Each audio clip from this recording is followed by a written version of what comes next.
Welcome to Heart with Keisha B, the podcast that focuses on the journey of grief, healing, and overcoming unforeseen circumstances. Whether you're dealing with loss or life challenges, this is a podcast that you don't want to miss. I am your host, Keisha B. So take a deep breath, open your mind and your soul, and sit back as we embark on this journey together.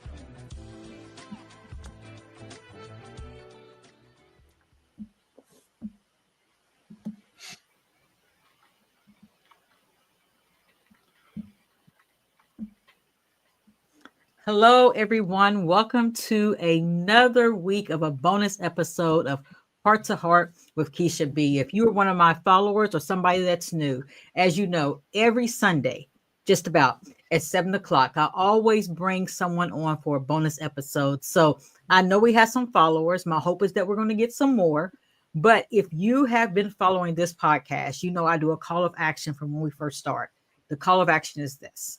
We must have at least 10 or 15 people on this live before my guests will begin to talk. So again, here's the call of action. I see that we have some guests right now. So whoever you may be, I need you to call somebody, text somebody, scream at the other room, or pray about it, right? Because we got a pastor online today. So whatever you got to do to get these guests on this here show, you know we're not starting. So Pastor Collins, I'm going to go ahead and let you know now. First of all, let me say thank you. Thank you for being a guest today. But I must let you know that we do not start this episode until we do the call of action. I feel you. Yeah. So we're going to do this call of action. So Pastor Collins, tell your church congregation, we need them here today, right? We need at least 15 people on this episode before we start. So go ahead and do what you got to do. But while we're waiting on our guests, let me give a little bit of insight on what Heart to Heart with Keisha B is. Heart to Heart with Keisha B is a podcast that allows for us to have real, raw, uncut, and uncomfortable conversations. And let me say that one more time. Raw, uncut, and uncomfortable conversations. And what exactly does that mean? That means that every time that someone shows up here on this here podcast, there's going to be something that's going to be talked about that's going to be uncomfortable. Whether it's uncomfortable for the listeners, whether it's uncomfortable for the guests, because at one point it was a trial and tribulation for them, but they're here today to talk about how their life has shifted from who they once were to who they are today. So again, if you're ready for a change in your life, I'm going to continue to challenge you to stay here from the beginning to the end, but you still must call somebody, text somebody, pray about it, scream, throw your plate, whatever you got to do.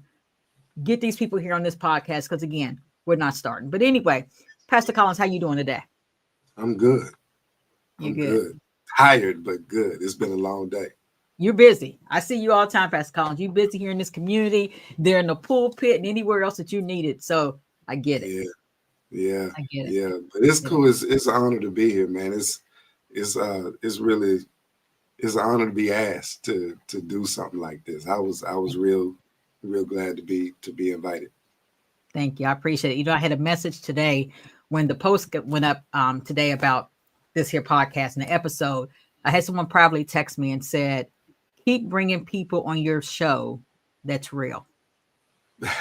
Keep bringing people on your show that's making a difference, because things that are normally not said is often said here on this show. So I'm not going to announce who the person is that said that, but I do want to let you know that someone acknowledged the fact that you are real and your message are always heard, and it's a real message. So thank you. You're thanking me, but I want to thank you for being here. That is a blessing. That's cool.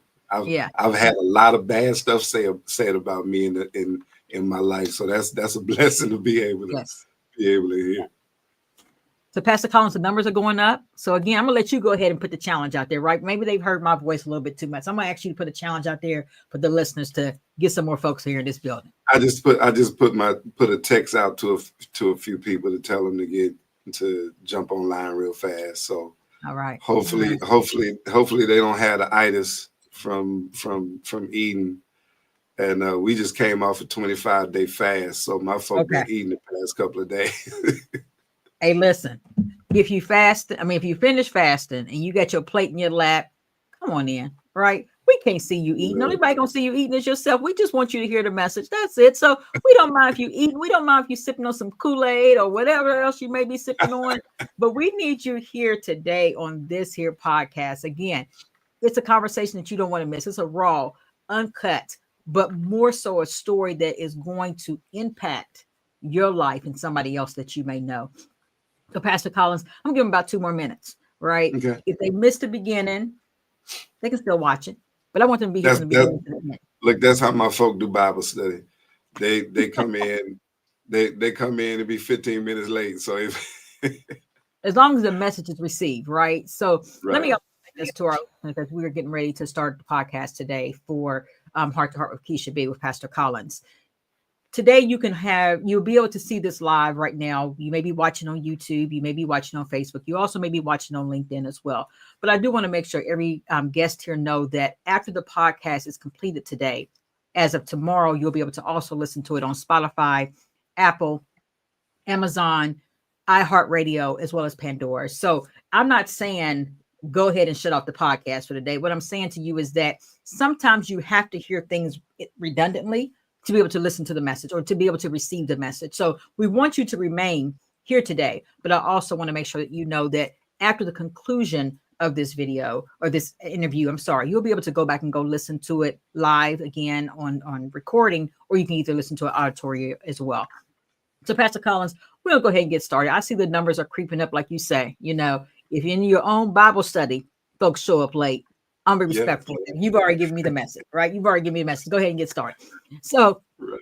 everyone, today we have with us a special guest, like always. We have a guest that resides here in Charleston, West Virginia, but has not always been here in the area. But since he has been here and since I have had the opportunity and the pleasure of knowing him, I know that he has made a great impact here in this here community. What I know about him is that he makes sure his voice is heard. People may not always like what he has to say, but he doesn't shy away from words, right? He don't shy away from making folks feel uncomfortable. So that is why we have Pastor Collins here.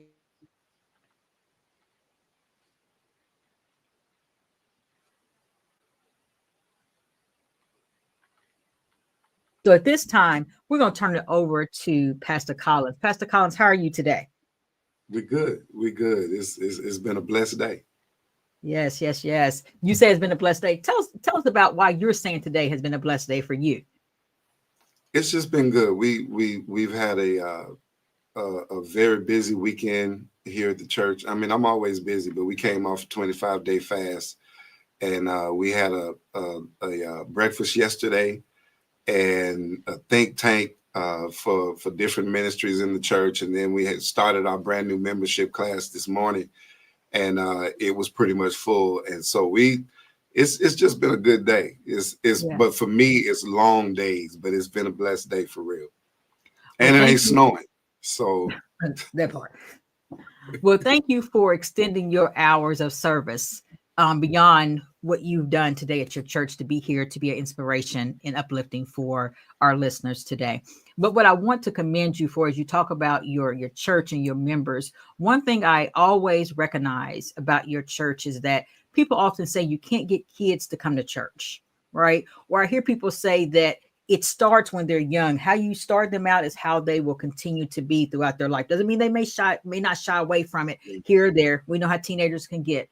But one thing I always notice at Shallow is that when kids are needed in the community, when faces are needed in the community, those shallow babies, they show up and they show out. No matter what time of the year it may be, no matter what's going on in the community, those babies are not afraid to show the gift that God has placed in their life. So first of all, as a mother, as one that love to see kids involved, I want to come to you personally on this here episode and tell you, thank you for what you and your congregation do on a daily basis to make sure that our children are grounded, because how they start will be how they'll end. And so I want to first thank you for doing all the things that you do, but also those that are in your church that also do those things as well, because it's seen. I don't want you to believe that's not seen. It's seen. Thank you so much. You're welcome. You're welcome. And I do have to ask, we have a beautiful staff that works with our kids and our babies. And man, they are so faithful to those kids, and so the kids are faithful to them. So Mhm. if something happens in the community and we need them out there, our advisors and our youth team, they get them out there, man. Yeah. They organize all that stuff. I'm just a figurehead. They do all the work. Well, sometimes what I always hear, and I'm going to just scratch my head for a second. When we have leaders, they set the tone, right? So all you have to do is Yeah, show up. You lead, and your group does the rest. So again, right, I'm going to applaud you and your congregation for all they do to make sure that our children are seen here and they're worshiped every Sunday to make sure they're covered. So thank you for that. And thank you to the parents that entrust you all to do that as well. But thank let's go ahead and get started, Pastor Collins. I think I was able to ramble enough to get some folks in here because I think there's been some calls, some texts, whatever else they've done, but people are starting to show up. We got some hearts there. right. Before we get started, everyone, I do want to let you know that you do have the opportunity throughout this podcast today to communicate with us, to engage in conversation, whether it's by the chat. You are able to chat at any given time. It's live, so we'll be able to respond to any of the messages that's placed in the chat. Or if you wish to also be invited onto this podcast for this live interview, I'm able to also send you a link to where you can actually join us live today as well. So without further ado, we'll go ahead and get started. So, Pastor Collins, as we talk about young folks, right? Take us back to young Marlon Collins. Who was he? Take us there. Well, I'm a son of a pastor. Both my parents were in ministry, and I grew up in church. I was a church kid, and I actually have dual citizenship. A lot of people, because I talk about Little Rock a lot of people think I was born in Little Rock. I was actually born in Pine Bluff, and right down the road, it's a little bit shorter ride, like from Charleston to Huntington.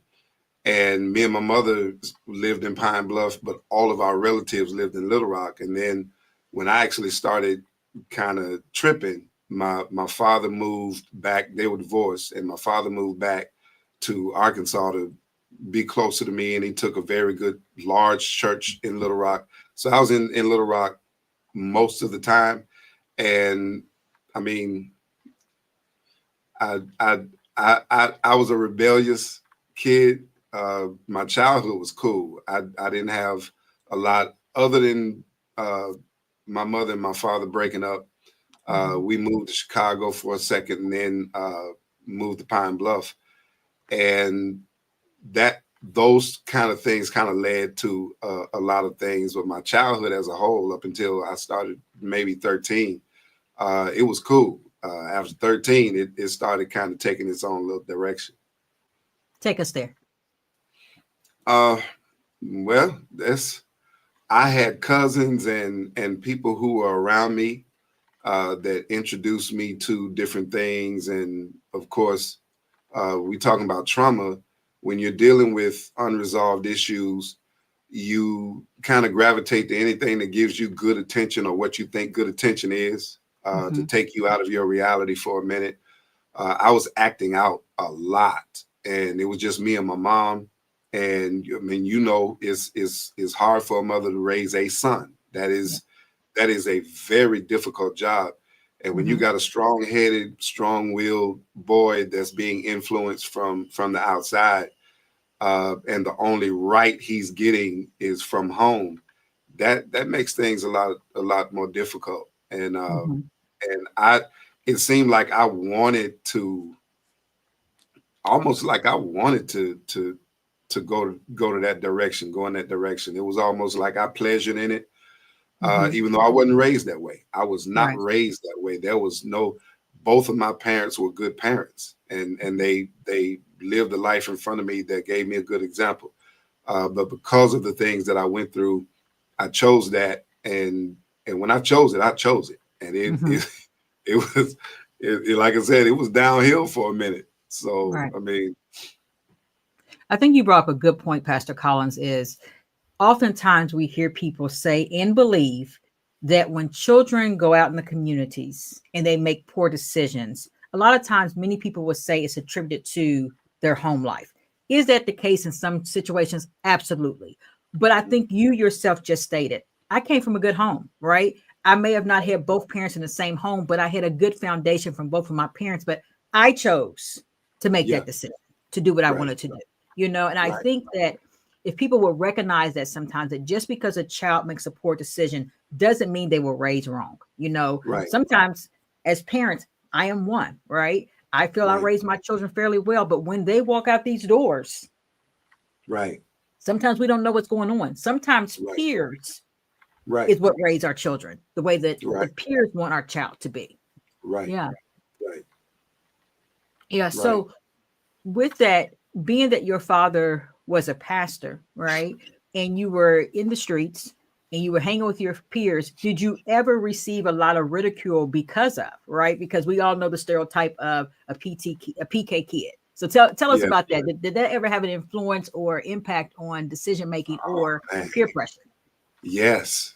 Yes. I was, man, people, if you want me to fight real quick, start talking about being a preacher's kid. Hmm. And you ain't this, you ain't that because your daddy a pastor. No, I'm gonna show you. We Hmm. ain't gotta keep talking about it. Right. And that boy, I resented that for a long time. Now, when I was a kid, it didn't bother me. But when you get in junior high and stuff like that, kids know how to push your buttons. And man, somebody tried to call me soft or something like that. And church boy, go pray about it. I'm bussing. I ain't playing. Hmm. And I think that was, I mean, my temper has always been legendary. And that would usually set me off. And my father was, when he moved back to Arkansas, he was the pastor of one of the biggest churches in Little Rock at the time. Hmm. And when I started kind of making my own way, they would be having church at Gain Street, and right down the road was a car wash called Wheels and Grills. And when I got my own car, they would be in church at 11 o'clock, and I'd be drinking 40s at Wheels and Grills, and it was a block away. Hmm. And it was sometimes I would do it on purpose just to try to prove to the community that look, I ain't that preacher's kid. That's my father. That's not me. Right. And I think that was and I really can't explain why I took that route because it was very deliberate. Because Hmm. like I said, I had a very good mother. She didn't, man, my mother didn't have a boyfriend. They divorced when I was 9. I didn't see a man around my mother until I may have been 16, 17. Hmm. So I didn't see a lot of things from her. She didn't drink, she didn't smoke. She prayed with me before I went to school every day. And when I decided to go a different way, I went hard. And I really can't tell you why that happened like that. And I did experience some significant trauma when I was a child, Hmm. but I still had good guidance, and I just chose. It was a conscious decision, and once it's like a snowball. Once you start going down that hill, it's hard to stop. Right. And so that had a lot to do with it. My Hmm. who my father was. Everybody knew who my father was. Everybody knew J.C. Collins. Everybody. Hmm. And man, I didn't want that. I didn't want that for me. I wanted to be known for something else, and so I rebelled because of that. How did your parents respond? That may be a silly question, but let's talk about it. How did your parents respond to it when they realized the things that Marlon was doing? How old school parents usually respond. Mhm. Don't give you a platform. You wrong, you sinning, you know better. All of that stuff that turns the youth off now. The only difference between us and them is they have more options. Mhm. The youth today have more options on where to turn to. We didn't have nobody to talk to but our peers. Right. The older generation was just like, don't do it. Well, why don't do it? Just don't do it. Mhm. There's no explanation, no anything. And I mean, of course, I was a disciplined child. I got shoot. I think I got my last beaten at 17. It was As my the parents mama said, you did. ain't too old to get your butt beat, right? Nah, man, my mama didn't play, and I mean, it didn't hurt at the time, but she still did it, and that's where I came from. And so they wasn't equipped to. because they knew I didn't come from that, because they had known, they knew they had done their job, they weren't really equipped for that direction. Right. And I really put my mother was a teacher, well known. She taught most of Pine Bluff. Of course, my father was a pastor, pastored most of Little Rock. And I put them in a very bad position with a lot of things I was doing, because here they are helping everybody else's kid, and they kid out here in the street tripping. And that's, I think that's part of my grief right now, that Mm-hmm. I don't think I corrected that like I thought I should have. And so that kind of stayed with me for a while. Mm-hmm. You know, you bring up a interesting a point here, and I'm sure those that are watching, and maybe some new people that they're not aware, right? My son John was a handful, right? I tell people this story all the time. Like he was a handful from the time I learned I was pregnant with a young man to the time that he passed. And there would be many a days I would look at him like, boy, I didn't raise you this way, right? Or I Mm-hmm. would get all these phone calls. I'm like, listen, stop calling my phone. I can't take it no more. Like I just can't, because I don't think people understand that, like you said, when your parents know they didn't raise you a certain type of way, it doesn't mean that the community doesn't care when they're calling your parents. They don't have the best interest of you. But what they don't understand is that when your parent know they did not raise you that way, that's Right. a hard pill to swallow, right? Right. That is something that you're not ready to have to deal with it. My kids out here wilding out, and they know damn well, excuse my language, pastor, Right. that I Right. didn't Right. raise them that way, right? Right. I didn't teach you to do these things. And so Right. again, it goes back to what we said at the beginning. Sometimes children make decisions outside of how they was raised. Right. And so here's my Right. question to you as we navigate this. And we're going to go back to Pastor Collins as a young man. Being now that you are heavily involved in the community, right? Being now that you yourself are a pastor and you have young children, what would you tell parents and community members now that may see a Marlon Collins in the community who had parents like yourself? Communicate better.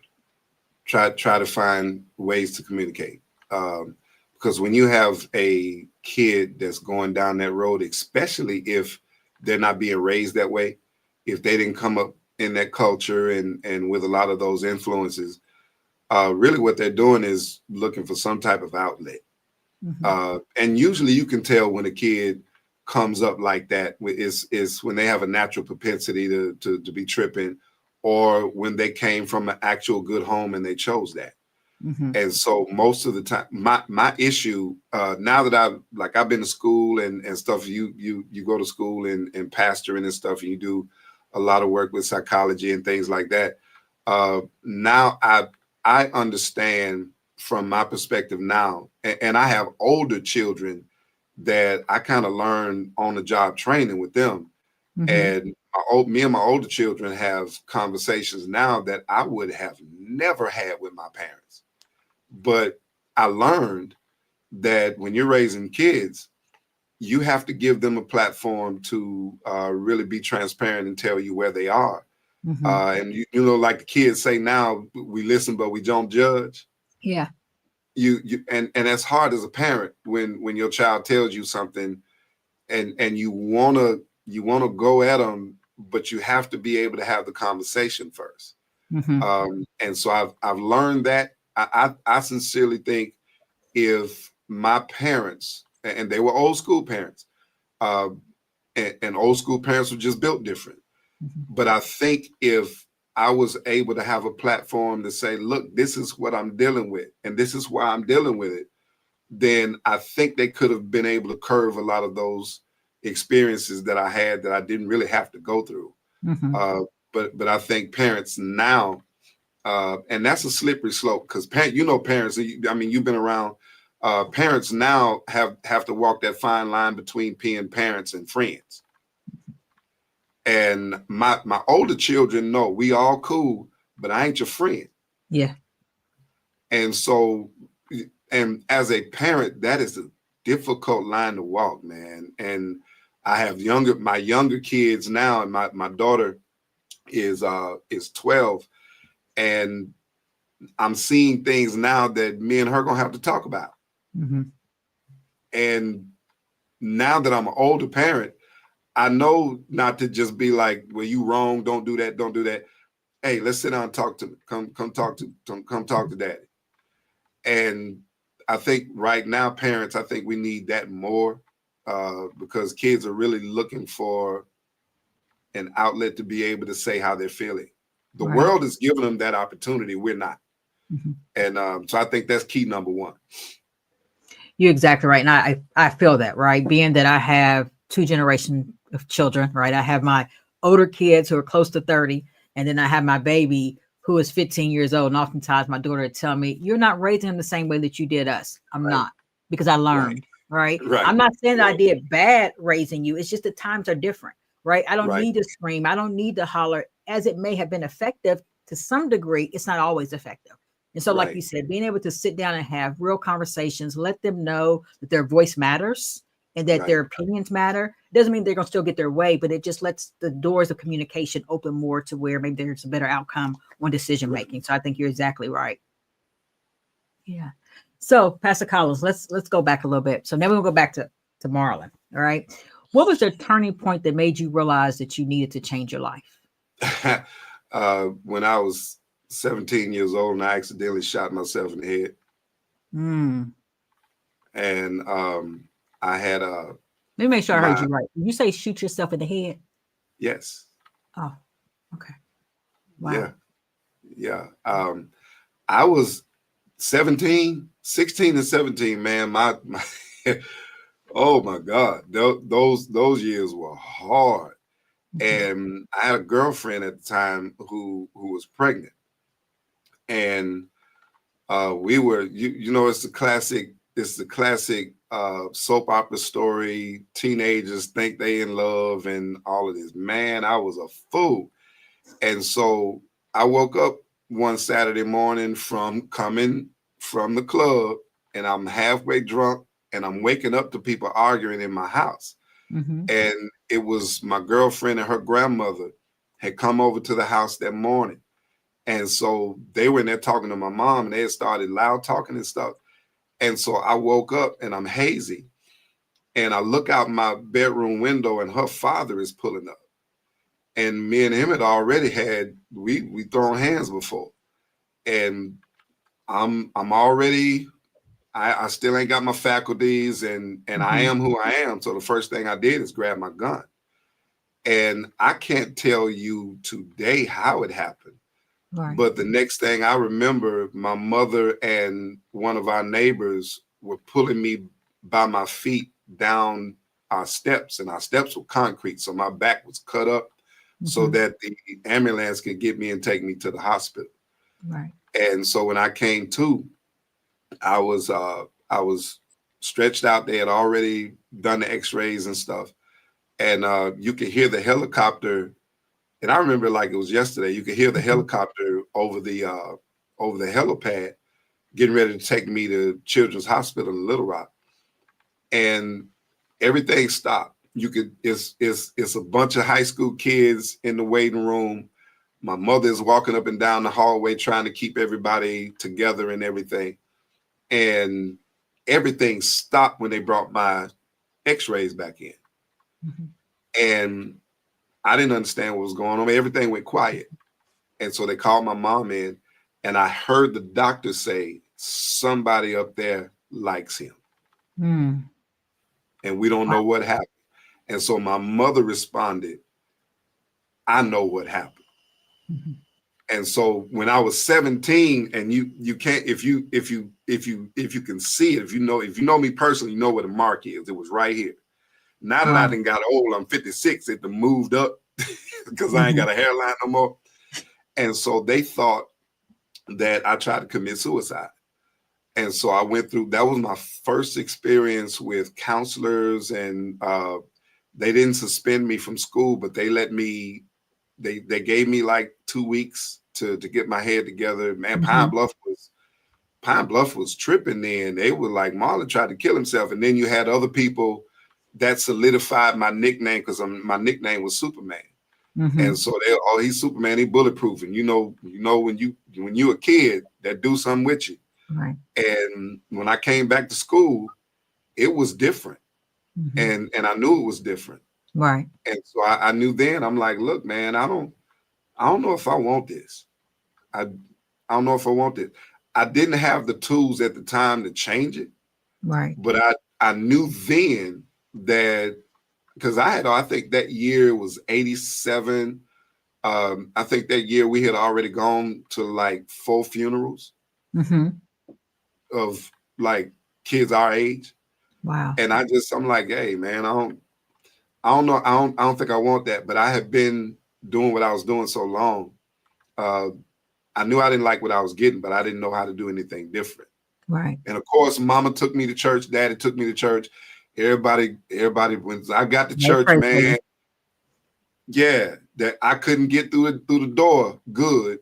Everybody laying hands on me all day long. I'm like, oh, you've already prayed already. Just preach. Go ahead and do what you got to do every Sunday for a long time. It was, oh, and I knew I needed something different. I just didn't understand at the time what was going on. And again, I didn't have a platform to tell anybody what I was really feeling. Right. My counselor was white. I didn't want to really talk to her. Mm-hmm. And so it was like, there was a lot of things I held in that I kept for a long time. And it stayed with me up until in my 20s. Wow. Tell me about mom. How did mom handle that? Now I'm just thinking about me as a mother, right? And I'm listening to some of the things that you said that Marlon has put parents through, but I know what a mother-son relationship is like. Oh man. So yeah, I know what those relationships are like. So Oh tell man. me, how did mom handle that day? That day that day she was mama. She was Maddie Collins. I mean, she didn't miss a beat. Like I said, I woke up with her and my neighbor dragging me down the steps by my feet. And 'cause I was a football player, I was pretty stout. I'm short, but I was stout. And they were literally dragging me by my feet outside so the ambulance could hurry up and get me and take me to the hospital. And the whole time, she did not miss a beat. People people came by my house that night all night long. And she, not one tear, not one, like, I mean, she held that thing together. What I think the problem came in because, I mean, she was strong in her faith and everything. And like you said at the beginning, when you didn't raise your child that way, you have a certain resolve that, okay, yeah, I didn't raise you this way, so we gonna find an answer. This ain't the end of your story. And so she didn't fall apart. She didn't fall apart at all. She was real strong. She was real rigid. It was other events after that kind of, she was like, yeah, nah, I'm good. So is that at the point, as you said, even though mom was strong, right, on the outside, mom was hurting on the inside. Oh, Right? absolutely. Was there Absolutely. a point that mom said, I can't do this anymore? Right. I Yeah. love Yeah. you, but I can't watch you self-destruct because your self-destruction is internally causing me to self-destruct. Yeah. Yeah. I had actually started having people come to me in the street. And I remember like it was yesterday, one of my father's deacons, we were at Wheels and Grills, as a matter of fact. And I had That must have been the spot. that was back in the day, that was the spot because the club was on the corner. There was a Shell's Chicken right next to it. Wheels and Grills had its own little restaurant and stuff. So that was the spot. Mm-hmm. And Harold Yancey pulled up on us, and I had a black Oldsmobile Cutlass, and I was out there shining it up, and we had, of course, it's the 80s, so everybody got their big woofers, and you can't even ride down the street without getting a headache. He pulls up behind my car, which is something you didn't do in Little Rock at the time. He pulls up and traps me in. And so everybody is like, oh, what is going on? And I'm like, hey, whoa, whoa, whoa, whoa, whoa, whoa. That's one of my daddy's deacons. And he's in the car, and he's real agitated. And Harold Yancey was never like an angry dude. Mm-hmm. And he, come here. And I'm like, Dick, what's going on? And he said, you can't love your father. And I'm like, what? Do you love your father? I was like, yeah, I love my father. And he said, well, stop killing him. Wow. And of course, how do you respond to that? Right. And so that I had started consistently getting that from people in the street, and come and you we didn't talk about this. My uncle is the head basketball coach for one of the most famous high schools in the country, Little Rock Central. Mm-hmm. The famous Little Rock Central, the Little Rock Nine. Mm-hmm. He's the head coach at the time. And Mm-hmm. so I'm making him look bad. And me and his son, my cousin Dagan, was real tight. And so I think that was the season that I started getting people bold enough to be like, okay, you wrong, you dead wrong. All of my mother's friends, how could you do this to your mother, and all of those things. And the last episode I had, I got shot again, and so I'm in the hospital, and she comes in, and of course I got my couple of my friends in the hospital room, and she sticks her head in, and she said, "You all right?" I said, "Yes, ma'am." And I immediately felt, now I was in some pain, and I immediately felt better when I saw her face, because you know how you can hear somebody walking down the hallway in the hospital. So she's walking, she sticks her head in. "You okay?" I said, "Yeah, I'm good." She said, "Okay," and turned around and walked off. So I'm like, "Hey, go see where's she going?" And so they went and got her. She come back in, and I'm like, "Where you going?" She's like, "I'm going home." And I'm like, what? She said, "I'm going home." She said, "If this is what you want, let me know when my son comes back." And she did the classic thing. "This is not what I had you for. This is not what God showed me." And she said, "I'm not going to be a part of it." And walked off and went home. And so I'm there like, all right, what do you do when you get your mama fed up? Right. I mean, and I stopped. I think that was everything stopped then. I think God gave me the capacity then to full stop. I mean, I put the brakes on everything I was doing at the time. And I can't say at all that I look back from that. Mm-hmm. It took that for me to be like, yeah, I definitely don't want that. Now Right. everything else that come with this, I mean, I might could be able to handle, but that, Mm-hmm. because from 9 years old, it was just me and Maddie Collins. Right. That's it. We didn't have anybody else. She bought a house by herself, got an education by herself, had a job, did everything, took care of all of our business by her. It was me and her. And Right. so it was that moment that I was just like, nah, if I'm cool dealing with this, I can't be cool with putting her through this. And so I made the decision then. I don't know what to do, but I know I got to do something different. So that was the catalyst that Mm-hmm. made me start to look for something else. And at the same time, I'm a highly recruited athlete. And so it was almost like what do you do with that? Right. Because everybody was kind of confused, because they know that's Maddie Collins and JC Collins' boy. How does he end up where he is? Mm-hmm. And none of those scholarships panned out. I wasn't able. I got in so much mess, Right. and my life was so cloudy at the time. I couldn't make a good decision. Right. And so that was a crazy time back then. Let me ask you a question, Pastor Collins, because you said something that just sort of hit my head. You said Marlon Collins was at the location that everybody hung out at, and a deacon came and he said something to you in regards to killing your daddy because of your actions. Mm-hmm. As a minister yourself, right? We know that we have young men, young women on a daily basis, even here in Charleston, that are making poor decisions, right? Right. That some of their decisions may cause them to do some things out here on the street, good, bad, ugly, or indifferent. Right. I've heard before people say, well, they just need to come to church, right? Right. Church will fix them. Right. But what I heard was somebody came to where you were and gave Right. you a message. How Right. important is it that sometimes, and I'm going to say it for what it's worth, all right? I'm going to make some folks Go ahead. uncomfortable. Go ahead. How about sometimes ministers come from behind the pulpit and go to where these babies are? Because sometimes they just need to know somebody care about me and they're not afraid to come where I am. Because here's the reality. Sometimes some of those folks may not want to be where they are. They just may be the Right. circumstance they in. They're wanting someone to say something to them, to get them to think about it. They may not change that day, but Right. the more you go to that person where they are, meet them where they are, you may see a difference. So talk to me about that as from a Well, pastor standpoint. you met me in the community. Mhm.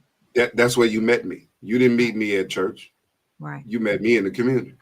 Mhm. Uh, the the thing that I learned from the 80s and the 90s in Little Rock, and my father was very much involved, is when the government pretty much gave the Little Rock Police Department uh, all rights and privileges to do whatever they wanted to do. The ministers in Little Rock, it was a few of them that just got out there and started walking the streets. And my father was known for his cowboy boots and his cowboy hat. You could see him walking down the street. And 12th Street, at the time, 12th Street was the place where if your cousin is visiting from town, you can get to the mall from 12th Street. You tell your relatives that's from Missouri, Texas, Illinois, don't go down 12th Street. Mhm. Because 12th Street, if they see a car with a license plate that ain't Arkansas, they coming to get it. And that's them preachers started going down, walking down 12th Street, going to Granite Mountain. Granite Mountain uh, was parallel to Caprini Green in Chicago. It was just Mhm. that bad. They started leaving church, going to Granite Mountain and all of those places where we hung out. And so before I was a preacher, that's the platform that I saw, because we would see a lot of them.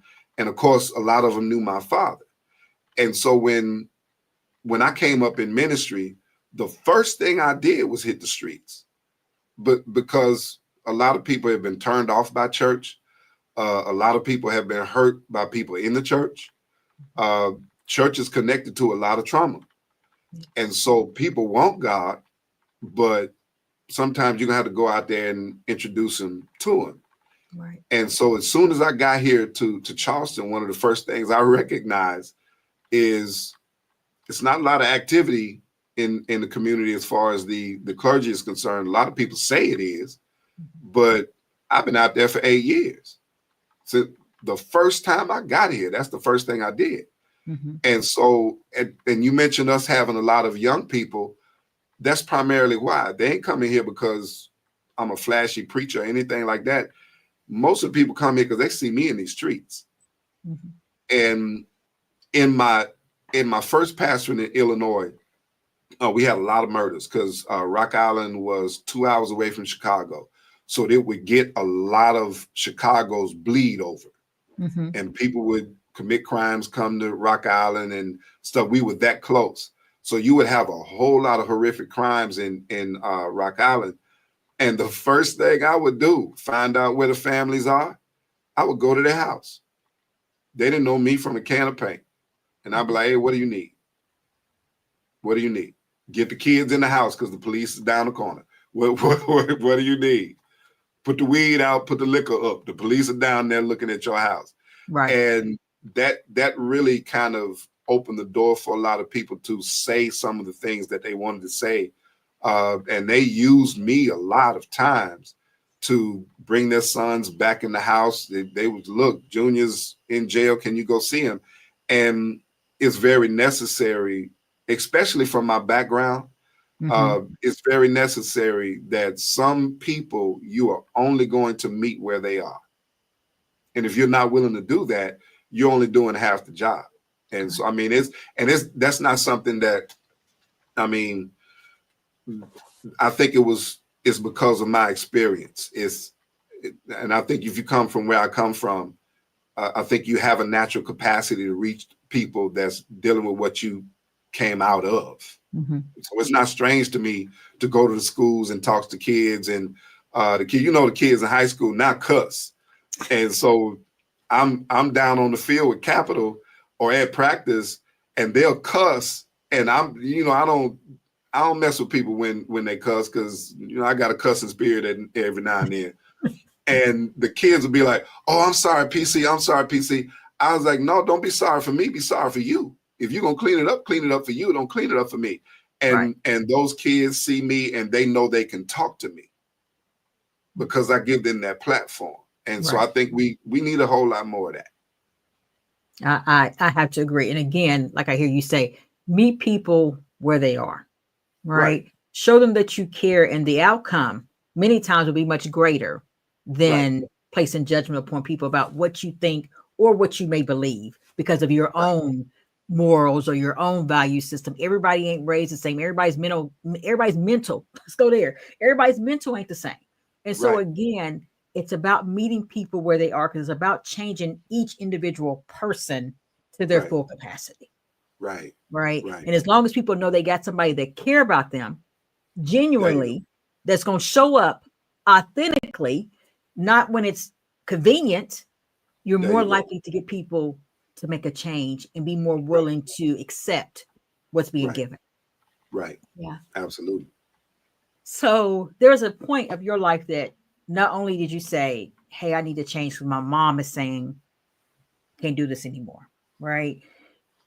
There was a point of your life that you said, "I may need a little bit more discipline in my life," Mhm. and you joined the military. Yeah. Why did you make that decision other than serving your country? I didn't know what to do. I didn't know what else to do. I'd have died in Little Rock because everybody else was dying. And I was trying to figure out how to keep my mother and my father from going to a funeral. Because, like I said at the time, I know I needed to change, but how? I mean, there were, and back in the 80s and early 90s, there were no programs to help young black boys at all. Mhm. They this is what Little Rock's answer was. We were blowing out each other's brains out every weekend. This is what their answer was: midnight basketball. So you're gonna put kids in a gym at midnight that shoot at each other all day long and think that's a good idea. Right. That idea lasted for like a month. I'm sure. That's what they came up with.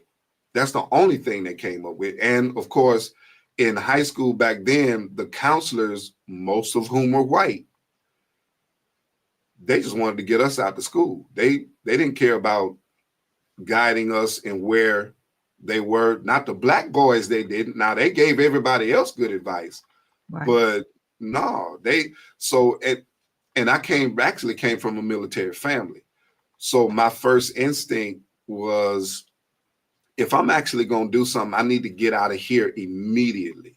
Mhm. And man, my father was horrified because I just made the decision without talking to anybody. Mhm. And so before they knew it, I had already taken the oath. But I was just trying to, and discipline wasn't my strong suit, man. And I don't think I thought that through. I was just I was trying to go somewhere. I was a father at the time, so I was just trying to do the right thing, but I was so young I couldn't do it the right way. He's trying to save your And life is what it sounds like. I was, but it almost killed me at the same doggone time, because when you are in Arkansas, I think one of the reasons that I'm so comfortable in West Virginia is because Arkansas is a big West Virginia. Okay. It's just meaner. It's different. The people are almost the same, but the dynamic and the racism in Arkansas at the time, it was crazy. And people don't even, Pine Bluff High School, we had a segregated parking lot. Wow. We got suspended for handing out Martin Luther King pens. Wow. Suspended. Do you hear me? Mhm. And so me going into the military with white men yelling at me, it was hard. I was recycled twice in basic training. Mhm. And my cousin was a full-bird colonel in Germany, my cousin Ray. And that second time I was recycled, he came and he said I was in trouble, and he got me out of trouble. And he said, "Look, here's where the rubber meets the road. They're not gonna let you go. you're going to keep going through this until you make up in your mind that you're going to have to go through this. And when he told me that there wasn't no going back home, I'm like, okay, let me make the best out of this thing. This is, since they ain't going to let me go, I might as well go and get with the program. Mm-hmm. But it was the best at the time. It was the best decision. It was the best and I don't know how this is going to sound. It was the best and worst decision that I could ever make at that time. Makes sense. And I don't know if that makes sense, but I had a lot of regret about going to the military because, again, I had full ride scholarship to football, track, and couldn't do any of that. My grades had fallen. I was in trouble. I had other things going on, and I thought that was my only way out. And I gave up a lot to go into the military and gave up a lot to stay in there. And so it took me a minute to kind of find my niche. But after that, I mean, I'm proud of it now, but man, then, Well, thank you for your service. I appreciate that. You're welcome.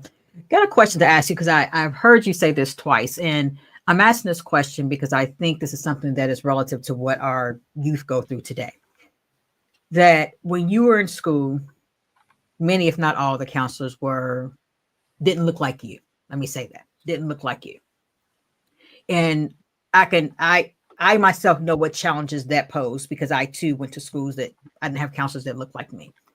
Same thing happens today, but ultimately this is who is in the school. And so they serve a purpose for our children. So two-part question.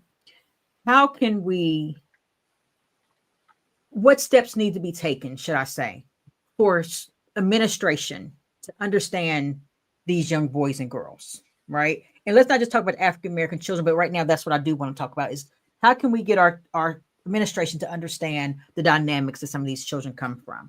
But also, how can we get our children to understand that if that is the only person in school, that they have to find somebody to rely upon? Right. That's been a question for like a whole generation, but because again, in Arkansas, it was known that your guidance counselor wasn't going to put a whole lot of energy into you. It was known. And my mother was a huge figure in the education in Arkansas. Her and Hillary Clinton got into it at a town hall meeting about the teacher standardized test back then. And so the only reason the counselors didn't mess with me is because of who my mama was. But the rest of them, man, it's crazy. And then of course I moved and went to other places, and my older children, I started to see them go through the exact same thing. And one of my mentors said years ago when I first started pastoring, we had a couple of programs that kind of supplemented what the school board was missing with our kids, because we had a large church and we had a lot of resources. And so a lot of the children, we would put them in position to be able to actually speak to some educated people that looked like them, that cared about their well-being. And my pastor said something that blew my mind, and it stuck with me. He said, our community only bill our kids as having talents in two areas. Speak it. Sports and entertainment. We need to start grooming our kids to go into the psychological profession, all of those things. Because, again, when you look at the African-American community, 9 times out of 10, what we going to push first. If they can sing, we're going to push that. If they can run, we're going to push that. Even if they have a 4.9 grade point average, we're going to push whatever talent the culture says we can push. While we have Indian doctors, we have white psychologists, all of these other cultures are sewing into their children in different areas. We ain't doing that. And so we got a lot of athletes. We have a lot of entertainers. We're starting to get more educators. We're starting to get more men going into the education field. But when you sit down and look at a counselor, like I have a counselor for my PTSD. I've had 6 of them in 20 years. Not one of them were Black. Not a one. And so we're putting our kid in this day and age. You kind of you put your kid in the system. It's almost like putting them in a meat grinder. Mm-hmm. You don't know what you're going to come back with. And so I think the first part of that is to start grooming our kids to be something more than what we've been grooming them. Even when I was in school, most of the Black boys, if you could run, you're going to be groomed for sports. We had very few lawyers to come out of my class. My best friend happened to be one. It was one. I don't think we have a doctor at all. Mm-hmm. And so it's when we start grooming our kids, because it ain't like our kids aren't, we have the most intelligent kids on the planet. They can do anything, but we just have to mold them. The second part of that question, until we get that part fixed, we have to start speaking and teaching our children to learn how to handle the culture around them. And of course, I grew up in a different time. I grew up in a different fight. I had cousins that were literally Black Panthers. Mm-hmm. When I grew up in the gang culture. I sent Larry Hoover some money every year for his birthday. That's how I grew up. And so when we start talking about, and we had this conversation with a few people during the George Floyd thing, because the reality is, if you don't teach your child discipline at home, if you don't teach them how to communicate properly, then it is possible that they might not come home. Mm-hmm. Not because they committed a crime, but because they don't know how to communicate. That's a reality. And so I think us as African Americans in this day's culture, we need to teach our people, need to teach our kids how to respect other people. That part. We have to teach them that. How to respect us, because at the end of the day, everybody don't mean you bad. Right. And all my kids get it from their daddy. I have a reciprocation clause in my life. If I find out that you don't mean me no good, I'm gonna return that same energy. Mm-hmm. But until I find that out, I'm gonna be just as respectful. And I had a conversation with a Republican here lately, and that's a supercharged conversation with me. And he never disrespected me. Never. And so I didn't feel inclined. Matter of fact, I felt more inclined to listen to him.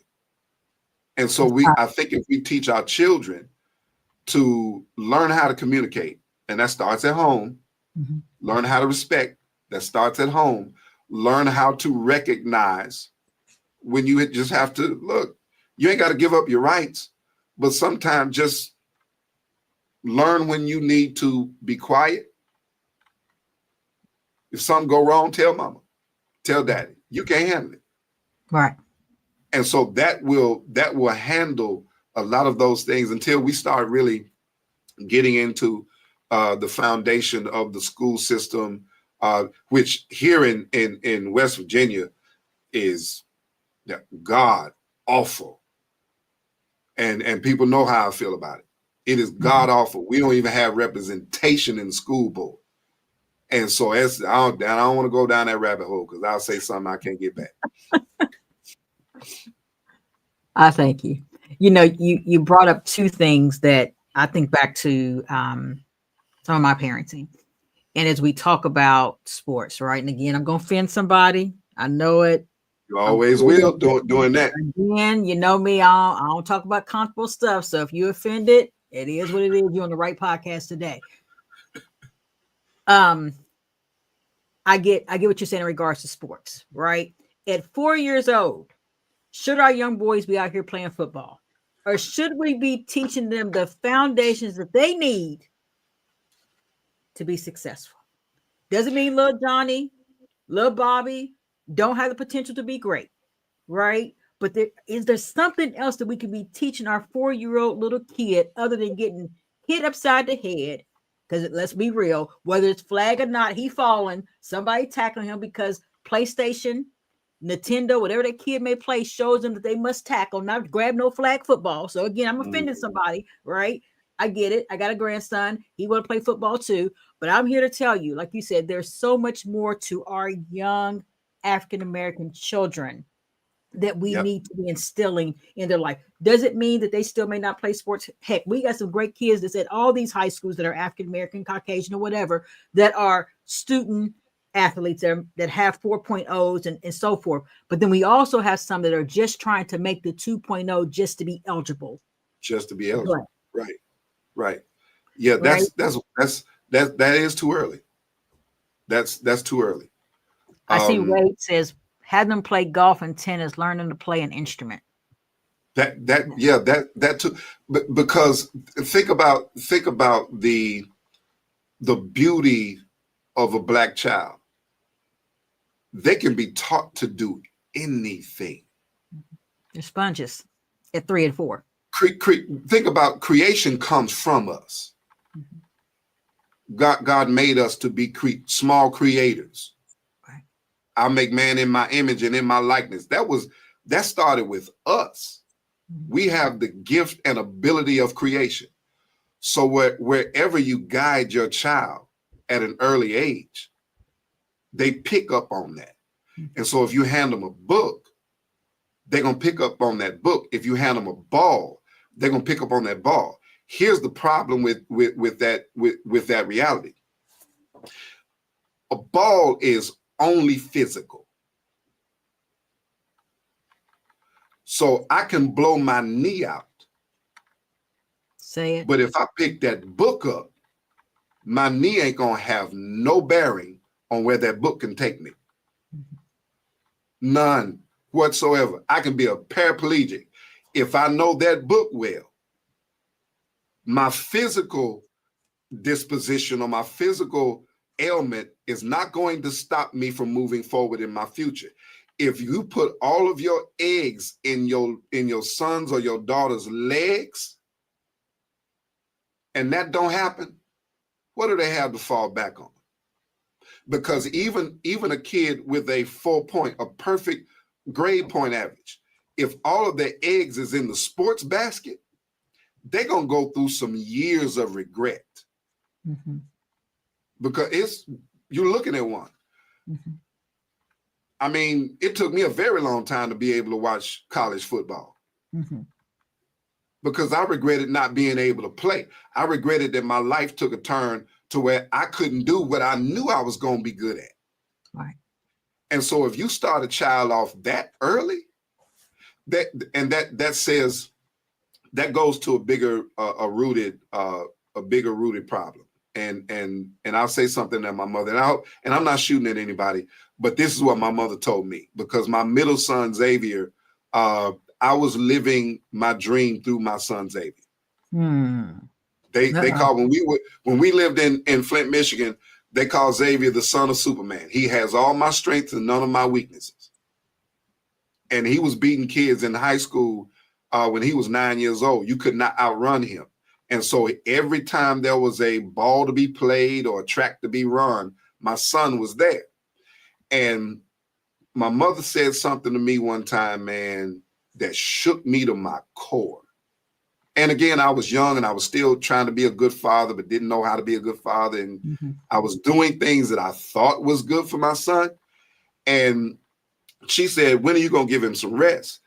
And I was like, and I think I remember saying, he'll rest when he make it. And she said, no, that's not it. You can't let that football field be his father. Wow. And I'm like, what? She said that football field can't be his father. She said, ain't no sense in you continuing to put him out there time after time after time, but you don't even know how to be his father. That's deep. And that messed me up, because what she was saying was, I was using football for where I lacked in my fatherhood. And she wasn't lying. She was not lying. And so when I recognized that, I kind of pulled Xavier back from a few things, and now he's got friends that just put all their eggs in football, because most of them went to my church. I pastored most of those kids at Rock Island High School. Most of his friends were football and track stars. I don't think not now one of them kids went to college. They're back in Rock Island. My son is climbing the ladder in the Air Force. He living better than I ever could thought I could live at that age. Because I pulled him back and gave him an opportunity to experience other things. And so when that didn't pan out, he already had a platform that he could go into. And so, and I think and I can't even say right now that it's a black or white thing. Because if you go to Texas, man, those people are crazy, and people dying on the football field in Texas. Yeah. And so I think it is 4, 5, 6, 7. Those are crazy ages to not let a child be a child. When are they going to get a chance to be a child? They already got a responsibility. Right. So that's going to manifest later on in life. Because you're going to get your childhood if you don't get it. Look at Michael Jackson. We got a good example. Yeah. You're going to get your childhood. You're going to be 40 years old swinging on a swing with a monkey because you didn't get to do it at 9. And so I think we need to start having real conversations with our culture. That, okay, we need more doctors. We need more lawyers. We need more psychologists. We need more teachers. Yes. Everybody can't play football. Everybody can't play basketball. Everybody can't do that. That's not everybody's anointing. And again, everybody can't go to college either, because college ain't for everybody. Exactly. So how do we train our children to be one of those kids that don't go to college? Because we used to push college in the 80s. So when you didn't go to college, you automatically thought you were a failure. Right. There are other things out there that our kids, it's dreams and aspirations and gifts in our children that they never get a chance to realize because we focus them on one doggone thing. And it's a musician out there. It's an inventor out there. It's a critical thinker out there that we could put in the government that could save us from Donald Trump. You're right. But we can't do it because we can't pull them from football every day, all day. And if it's not football, right after that, basketball, right after that, wrestling, right after that is something else. They never get a chance to be kids. Never get a chance to think. You know, Pastor Collins, you bring up something because I am the first to say, right? So I can look back at my old self and look at some things. I don't want people to think I'm contradicting myself, right? Because I was that parent who had their kid out there who played sports, who played football. If anybody, was around, during that era, John was the truth, right? But John didn't go any further in playing football because John was a classic for bitty league football. So when it was time for my younger son to decide what he was going to do, it was tough for me, right? Because I was that parent that used to run up and down the football field in the stands. When he was running, I was running, right? When you're on the track, I'm running. But then something happened. This 15-year-old kid now told me a few years ago, I'm no longer playing football. What? I want to play an instrument. Well, if anybody know me, I'm a little bit ADHD. Sitting in an auditorium, sitting at a band competition was a little bit strange to me, right? It was a little bit boring to me, and still is a little bit boring to me because I don't feel like I'm as committed as I need to be because it's a shift. Right. But what I realized was appreciate what he appreciates. Right. Show up where he wants to be at, not where you want him at. Did I want him to play football? Absolutely so, because that's all I knew as a parent. Like, I enjoy going to football games, right? I enjoy watching the touchdowns and the blocks and all those different things. But who did not enjoy it was my son. Yep. My son said, I want to play the guitar. My son said, I want to play the saxophone. So guess what? Now when there's things going on in the community, he's being called to ask, I'm being called to ask him, do you want to play your saxophone? And I don't Yep. care how weird other people may think it look. I don't care what other people may think it look like, as long as he is happy doing what he wants to do. Because then ultimately what he's also told me was, mommy, that's my form of therapy. Hello. Yep. Let me let me throw this out there. My mother, when I was maybe 9 or 10, now I was a little bit older. I may have been 11. She tried to get me into piano classes. Well, she had brothers, and I was the youngest one. My mother had me like real late. She wasn't even supposed to have me. So all of my cousins were old enough to be my actual parents. Mm-hmm. My uncles found out that she was going to put me in piano classes. And so you better not put that boy in piano classes. He's going to end up being gay. Mm-hmm. And so, because you know, back in the day, there were certain things that men, like, I got emotional problems right now because I spent most of my life believing that men shouldn't cry. Because that's what we brought our boys up for. Mm-hmm. So I never learned to play the piano until way later. Smokey Norfolk, you know who Smokey Norfolk is? I do not. I'm sorry. Smokey Norfolk is a gospel artist. He is, Okay. at one time, he was the biggest gospeler. Him and Kirk Franklin was on the same level. Okay. We're from the same town. We're from Pine Bluff, Arkansas. Smokey learned how to play the piano right around 9 years old. Right around, we're almost the same age. Because Smokey's parents focused him on really what his passion was. Because a kid that plays football, starting to play football at 4 years old, he's not playing because that's his passion. He's playing because that's his parents' passion. A child don't have a passion at 4, 5, 6. The parent did that. Smokey's parents knew where his gift was, and they sold into that. My mama listened to my uncles who were alpha males, and we've made that term toxic, and it is not toxic. I'm not going to let society do that. They were real men, and they were good men. They just had a misunderstanding about what manhood was. Right. And so, of course, I didn't learn how to play piano when Smokey learned how to play piano. All right, look at the tail of the tape. Smokey has a house that is big as my block. I live in a house on the block. Wow. Did you get that? I got it. Question is, did everybody else get it? Yeah. He followed his parents, found his gift that didn't involve a ball, didn't involve running them. Smokey was a pretty good athlete. He learned how to play the piano. The piano made sure that, and Smokey's house is literally big as the block that my house is on. And so it wasn't until really when I got in music that I started seeing that I'm like, man, I have so many more gifts than running a football. Why haven't I been doing this a lot earlier? And so I think if we can get our people to sow in other areas in their children, we can see a plethora of different successes and testimonies within our community.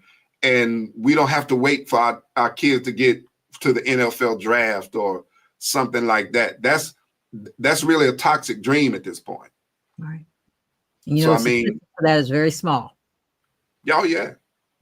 Yeah, for real. Yeah. So Pastor Collins, as you know, and as our audience know, or anybody that's new, this podcast talks a lot about grief, healing, and overcoming unforeseen circumstances. Topics that are very touchy, topics that are very uncomfortable, topics that are not commonly talked about. But what I heard you say and what I know is that Pastor Collins himself deals with grief. He also deals with PTSD.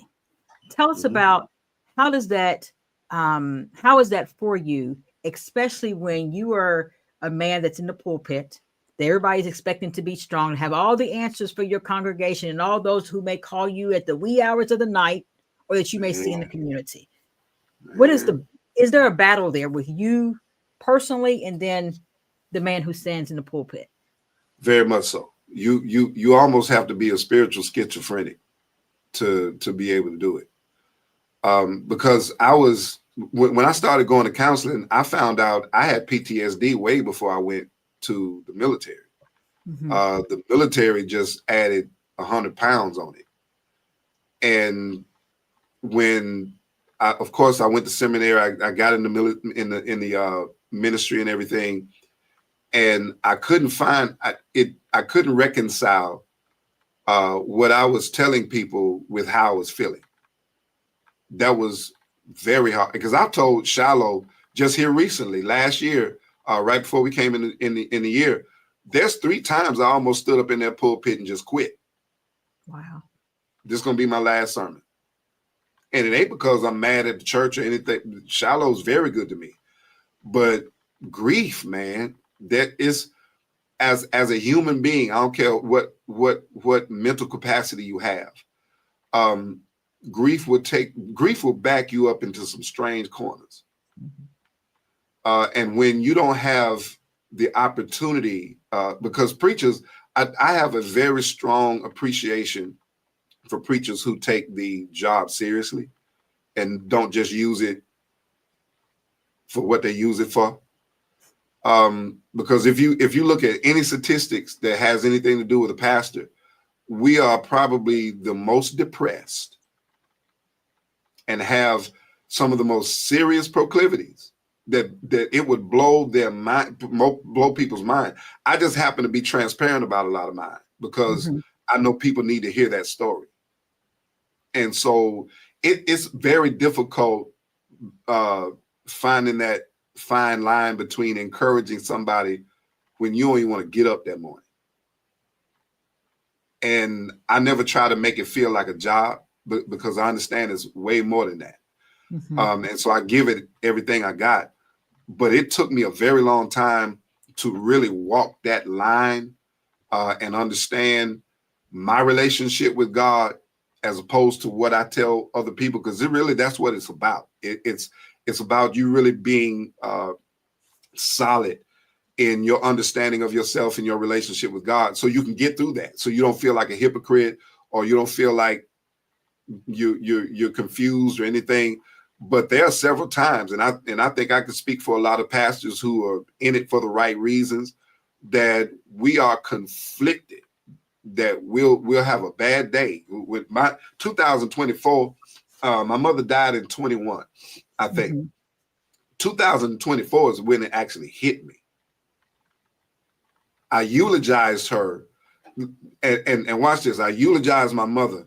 The very next Sunday, I was in the pulpit. I never gave myself time. I went right back to working. I went right back to city council. I went right back to West Side Middle. I went right back to Cap. Everything I was doing, I did it because I was running from it. Right. I was running from it. And when it caught up with me, it caught up with me. And so it really made it difficult for me to minister, because I didn't want to say nothing to nobody. There were several Sundays I'm like, oh, I got to go up in here. And that was real. And so there is a real thing with grief that I think a lot of people don't have the platform to say. And then it manifests in ways that we can't catch in time. Right. And so grief is a real important conversation that we need to have with our people, especially. And Pastor Collins, and again, for anybody who's listening, that's why I took the stance to do this, right? Because anybody who know my story, grief didn't just start on October 26, 2021. Right. Let me be very real and transparent with everyone. Grief started at a very young age, but I didn't know what it was. Right. Grief started when I lost my last parent in 1985. Matter of fact, yesterday made 40 years, right? I didn't talk about it yesterday to nobody, but I was disoriented, right? I was very disoriented to where people that were around me, they saw it. And I finally had to say, today's the anniversary of my mother's death. So grief is something that I've been dealing with 40 years ago. Right. But I say that to say, it showed up in me as a young kid as being angry. Fighting was my hobby. I loved it, right? I want you to say something. Please Right. say something, because I Right. need to find a way to get out what I'm feeling on whoever. So there was a lot of people that was affected because of my grief, not because they probably did anything truly wrong to me. I probably could have overlooked it, but I didn't want to. I wanted Right. somebody to feel what I was feeling. So let's talk Right. about that, right? Right. Making people feel what you're feeling because you don't know how to deal with what you're dealing with. So then Right. as we transfer more into my life, more things continue to happen, right? And so finally, after losing my son, the hardest death, and I'm going to say it, Pastor, excuse me for all the Christian folks that's out here, but I'm going to keep it real. No. That was the Yeah. hardest damn death I've ever faced in my whole entire life. Right. Keep it real. The hardest death I've ever faced. Right. Doesn't mean because I smile every day. Doesn't mean because I help the community that I'm not grieving. Let me keep Nope. it real.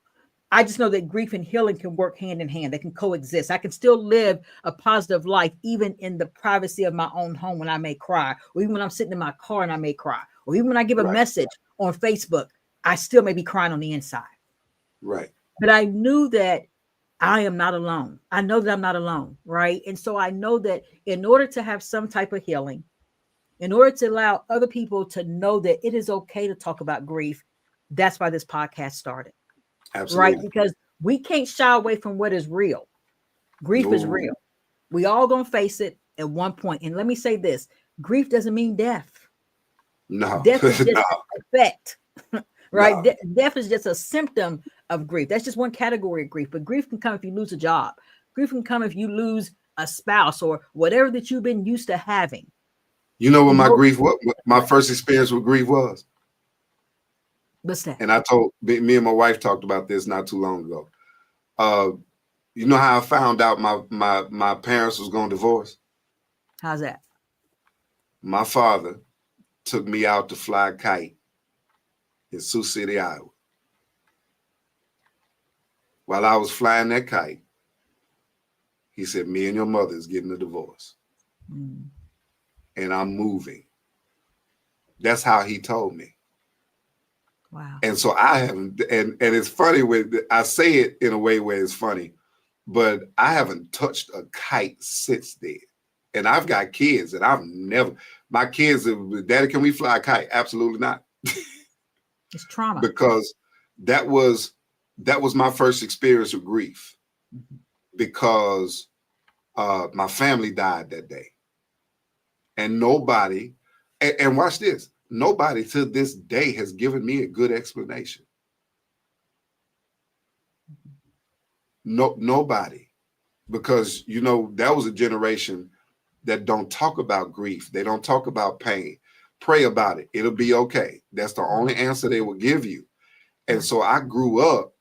I made some of the decisions that I made as a father, trying to be a better father than mine was, Mhm. and they were horrible decisions because Right. I was making it because of grief, and that grief didn't have anything to do with physical death. It was the death of my family. Right. The grief that actually made me mature when I was older was the grief of what I thought my career would be. Mhm. So it didn't have anything to do with physical death. And so Right. I'm glad you said that. Grief is a huge umbrella that covers a lot of ground. Yeah. And most people only tag it to physical death. No, it has a lot more to do with that. Right. And so as I do call of actions, this is another call of action at this point. I want to put a call of action out there to all of our listeners now and who may listen later, that find a way to be comfortable dealing with uncomfortable situations. Right. The only way you're going to change emotionally, physically, mentally, spiritually, wherever you may be in your life or wherever you're trying to get to in your life, is that you have to find comfort in dealing with uncomfortable situations, having uncomfortable conversations. It ain't supposed to be easy. If it was, you No, wouldn't be there. So that's my no, call of action to all of my listeners as we continue on with this podcast today. And only you know, right? Whoever you are, whoever the listener is, only you know what is holding right, you back. Only you right. know what makes you feel uncomfortable. My question to you today is, do you want to change? And if so, I'm going to encourage you to begin working on yourself, whatever that self may be, to work on things that make you feel uncomfortable. Now, in the church, I know they call it something else. What y'all call it in church, Pastor? We got a lot of names for it in church, Okay. and half of them wrong. They even You may just call you to you the pulpit. You may just call you to the pulpit.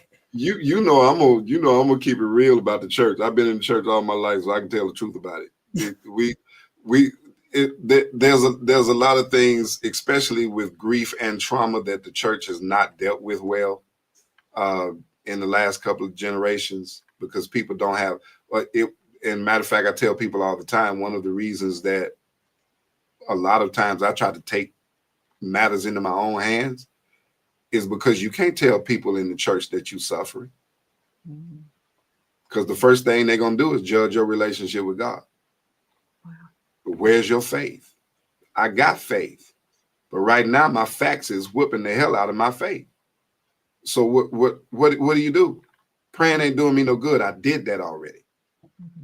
So give me some tools to handle it, whether it's some scripture that you can make sense to me, or some life application that you can help me. But don't just tell me to do this blanket, this one thing fits all, because that's not how it works. And I've always, as a pastor, I've always prayed that God gives me the necessary answers, even when I don't have an answer. I'm honest enough to be like, baby, I ain't got an answer for you, but I know you need somebody to listen to, so I'm here.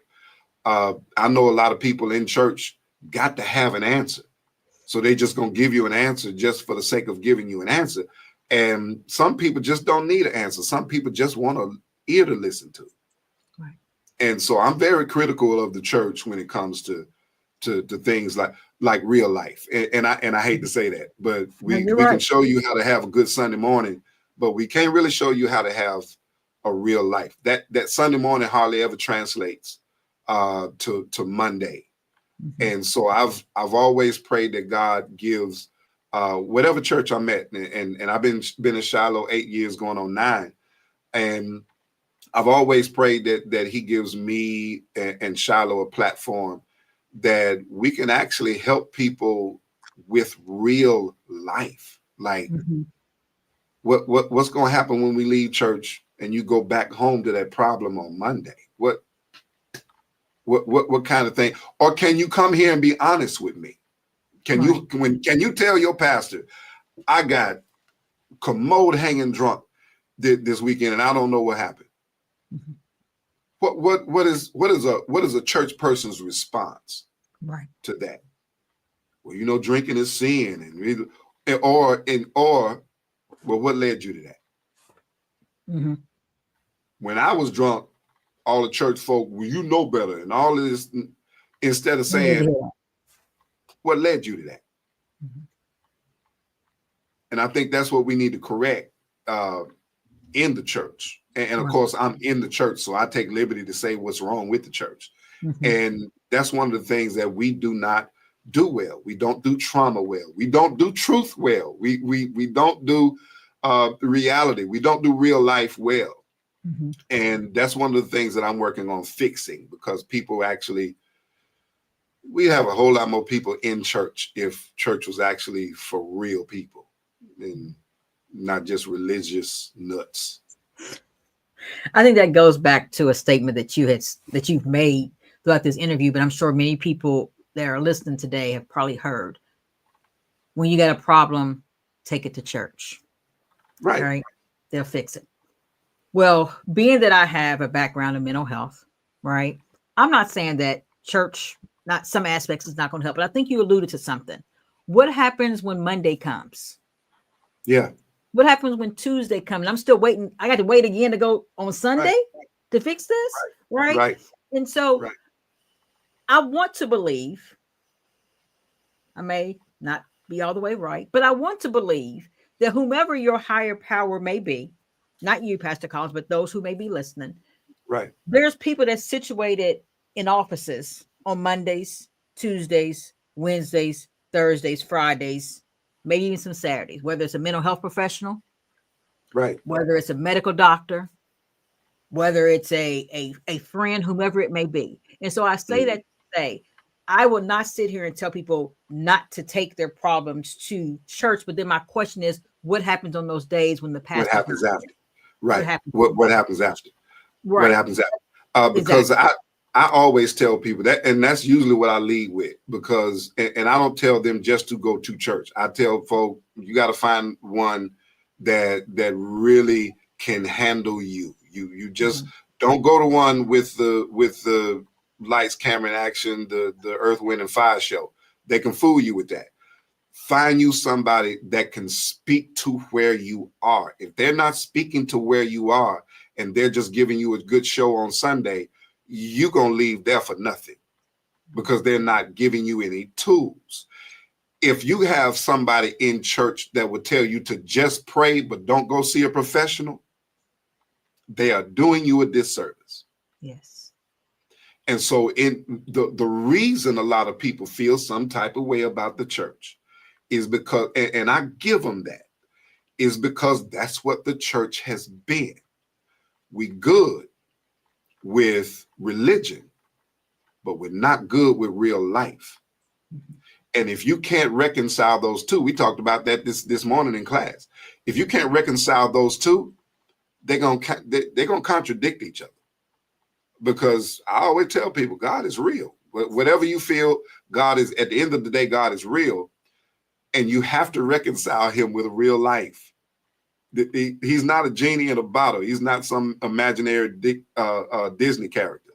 Right. But most people will never receive that because the only thing we give them is how to practice religion, and we don't teach them how to navigate life.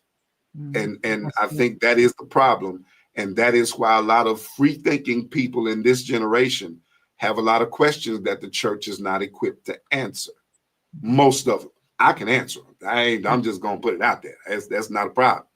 You can But find him at Shallow Baptist Church, by the way, for anybody who's looking for a church home. I'm gonna go ahead and tell you because he said that you can ask him. He got the answers for you. So there you go. If you live here in West Virginia, do y'all live stream for anybody that may not live here in West Virginia? yeah, we live stream. We got a lot of out of state people Okay. that live stream on our church page. I think our church page is We Are Shiloh. Okay. Just want to give Yeah, that little shout out because you said, you can answer that questions. I want our guests to know. appreciate So that. like, how can I find them? There you go. Right. You can go to Shallow Baptist Church right there downtown, or you can find them on 306 Washington Street East. We're right across the street from the Marriott. right across the street from the Marriott, right across the street from the Marriott. So there ain't no excuse now. If you need the Uh, region, I already told you where he's at. You can go back and yep, rewatch. You can watch this over, rewind it, whatever you got to do. He already told you where to find him. So, right. Pastor Collins, as we are getting closer to the end of the episode, I just want to make sure that if any of our audience have any questions that you wish to ask, please feel free to do that at this point. I know that we've had a lot of engagement of just, amen, deep.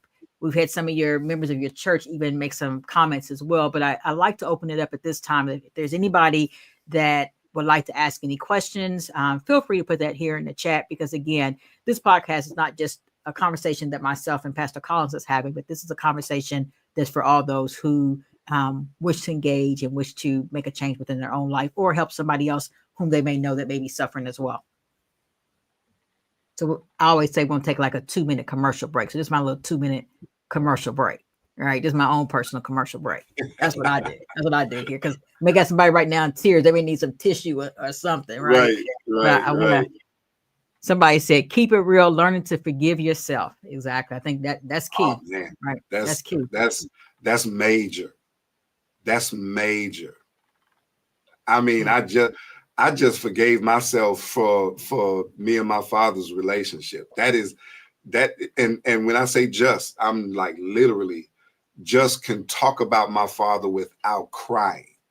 And I blame myself for a lot of that relationship. And because my father was a good man, and I blamed him for his man proclivities. And when I got older and started to kind of live life, I gave it to him. And he Mhm. was just trying to be a good father, the only way he knew how to be. And by the time I figured out I was wrong, he was gone. Mm, And I couldn't take none of that back. I couldn't, like, that was, man, that was deep to me. That was '04. mhm. And people were actually kind of afraid of how I was going to respond because it was like, man, I can't tell him I'm sorry. I can't tell him that I get it. Mm-hmm. And it took me a very long time to forgive myself for that, because Mm-hmm. I knew he loved me, and I put him through some undue pressure because of him and my mother breaking up and all of this stuff, and him moving on with his life and all of that. And I used a lot of things um, as an excuse to be ignorant. And people would be like, well, I ain't have no father in the house. And they would, well, you know right and wrong, don't you? You can't blame that on your father, because you didn't have a bad father. You just didn't have a father in the house. Right. And so when he died, man, that was, and I tell people that story so that they can reconcile with where they are. And if you got something to say to somebody, say it while they're there. Mm-hmm. Because I was in music real heavy when my father passed, and he caught cancer real quick. And older black men don't go to the doctor, so usually when they find something going on, they ain't got much time. True. Yeah. And I was busy making money. I was traveling the country at the time doing music workshops, and I had this kind of flippant uh, attitude about me and his relationship. And so he's calling me. And I remember we were scheduled to be in Cincinnati to do a gospel music workshop, and I was making good money. I wasn't finna miss that money. And so he calls, and I'm on my way to Detroit to pick up my boy. And we have like a 5-minute conversation. I was like, look, Pop, I'm gonna go make this money. And when we get done in Cincinnati, I'm gonna come straight down there to Little Rock, and I'm gonna spend a couple of days down there. The last words I heard my father say was, hurry up. Mm-hmm. The very last words. Mm-hmm. So when we're getting ready for the workshop, we're packing up. It is snowing like nobody's business in Detroit. Mm-hmm. We're loading the van. It's 8 o'clock in the morning. I got my phone in my hand and it's blowing up. And it's one of his sons in the ministry calling me. He's supposed to be in church at 9 o'clock. And so I finally answer it. And he's like, where you at? I was like, in Detroit, getting ready to hit the road. And he said, who's around you? I said, Felipe, a couple other people. He said, well, I need you to sit down. And when he hit me with it, the room stopped. I'm like, I just talked to him a couple of days ago. He was like, man, your dad gone. And it got real. And I kept hearing that conversation. When they lowered the casket in the ground, I replayed that conversation. And so for years, that was the year I started pastoring. Mm-hmm. That was the very year I started pastoring. I gave up everything. I gave up music, everything. And for years, I didn't forgive myself for that at all. And I mean, I was very hard on myself. And it manifested, because I didn't address it, it manifested into some crazy stuff. Right. And so I always tell people, don't be so hard on you. You're a human being. So you're subject to human responses and human pressures. Don't be so hard on yourself. There is some things you can't get back. You accept that. Accept that. The people that love you love you. Right. And it took me a very long time to let that go. And I told my best friend I was finally able to close the casket on that, because I literally could not mention my father's name without losing it. Mm-hmm. It's And so, guilt. because I blamed him. I blamed me for that. I'm like, he was trying to reach out to me to see me for the last time. And I was just like, all right. Mm-hmm. And now I want him and can't call him. Right. And Pastor, what I hear you saying is we don't know our time. No. And so we sure in the heck don't know somebody else's time. No. Right. No. And so we all have had discord with family members. We've all had discord with friends. Friends. I'm going to say that for what it's worth. Right. Right. But if you can change it today, what I hear you saying is patch it up. Patch it up. Doesn't mean that you've forgotten about what has taken place, but No. somebody along the way have to be the bigger person, male and or female, right? Yep. But what I hear you saying is, because we don't know our own time, we sure in heck don't know somebody else's. Patch and it so up. if you have the ability, let the egos go, right? Yep. Put your pride to the side. And I know that's Yep. hard for some folks, right? But fix what you can while you can. While you can, because once it's gone, you can't roll that back. Right. Grief within itself is already hard. Now you add other layers to the grief Man, process. look, That just you makes the add struggle guilt even with harder. that. Yeah. Golly. Yeah. So, Pastor Collins, as we are just about at the end of the show, is there a heart-to-heart message that you would like to share with our audience today? Grace is a beautiful thing. It's a beautiful thing. I tell people, and I'm very transparent about my mother would, and I would just say my mother would be horrified that I said some things. She's heard some of my sermons, and I'll testify in some of my sermons, and we'll get in the car. "Hey, that was good, but you ain't have to say all that. You ain't have to let them know all that." And I'm like, no, somebody needs to know. Somebody needs to hear that. And so, what I think one of the tools that my life is used by God to everybody else is that you can correct. You can correct. Whatever chapter you're in now does not have to be the chapter you stay in. Because if he can redeem me, oh golly. And I'm working on a book that and I have to be very careful about what I put. And I tell people all the time, man, I've done things that I really can't verbalize. But he restored me. And I never believed it was a while that I never thought I would be able to be redeemed at all.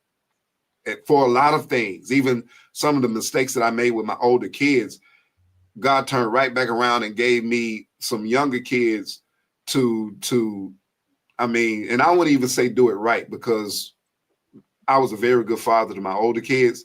I just didn't know how to be. Right. That was grace that did that. And I was trying to be a faithful father. So a lot of mistakes I made, I was able to unmake because I was still there. But this younger batch, he gave me grace. He gave me a do-over. Mm-hmm. And I tell people all the time, man, you ain't ever got to stay in the shape that you're in. Just because it's your reality now don't mean it has to be your reality tomorrow. Right. And I don't care what the situation is. You can't get so bad that God can't redeem you. Right. And can't start you over and do you over.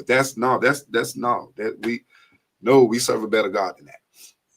And so I always tell people grace is an awesome thing if you allow it into your life. You got to allow it. You got to want it.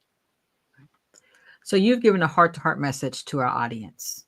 Let me hit you with this question. What is your heart-to-heart message to that little boy, Marlon Collins? Because there's a Marlon Collins out here in society today. What would be your message to him now? Right. Oh, man. That's if I was an old cat talking to me back in the day, I can remember one conversation that I had that you're better than that. You're better than that. Matter of fact, his name was Mr. King. I remember him like it was yesterday. You better than that. Whatever you got going, you better than that. And that's what I tell these kids around here that when I work with the track team and work with Capital and a couple of things happened at Capital with the football team, I would grab them young men and take them to the side and be like, hey, you better than that. You better than that, dude. And it instantly would calm them down. Because when people see and know that you see they're better than that, they'll try to implement that in their lives. But most people don't tell them that. Right. Most people tell them to lean into their situation. And no, man, you better than that. You got better than that in you. And it took people to tell me that for me to believe it about myself. And so that's what I would tell any young man that has dealt with or is dealing with some of the things that I was able to overcome. You lead with the fact that you're better than this, but you got to believe that you're better than that. So, Pastor Collins, I want to thank you today for bringing your raw, authentic, transparent, uncomfortable conversation to Heart with Keisha B. Today's episode being Broken but Called: A Preacher's Journey from Crime to Christ. I want to say to you openly, I know that you did something for me today, right? Because there was a lot of things that you said that I was able to resonate with. I didn't talk about, right? But I was able to resonate with. And I'm sure that there's many people, just even based upon the engagement that we have here in the chat, that you touched some people's lives today. My hope is this. My hope is that Pastor Collins have shared with you where you can find him, whether it be at Shallow in those doors, in the community, or even on live streams. My hope is that you will continue to follow him, be uplifted by him. But even if you don't follow him, right, find it within yourself, once again, to ask yourself, what is it about you that you want to change? What is it about you that is uncomfortable that somebody else may not know, but you do? Because remember, we do have the ability to change a chapter within our life. Your story doesn't have to be where it is today. It is just a part of who you are. Right. So, as always, I want to thank you for being a guest today on Heart to Heart. I want to thank my listeners for joining us this evening. As I always say, every Sunday, for the most part, we do have our bonus episodes. It's our live episode here on Heart to Heart with Keisha B. We stream live on Facebook. We stream live on YouTube. And now we stream live on LinkedIn. You can also find us on Spotify, Apple, Amazon, or Pandora. So once again, we'd like to thank you for coming to Heart with Keisha B. You all have a great evening.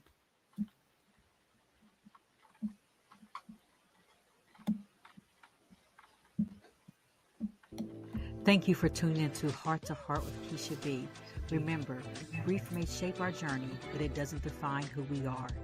Healing is not a straight path, but with every step forward, you're creating space for hope, strength, and new beginnings. If today's episode brought you comfort or clarity, share it with someone who might need it too. Let's continue building this community of compassion and resilience together. Until next time, take care of your heart, your mind, and your soul. Honor your journey and always know that brighter days are ahead. I am Keisha B, and this has been Heart to Heart.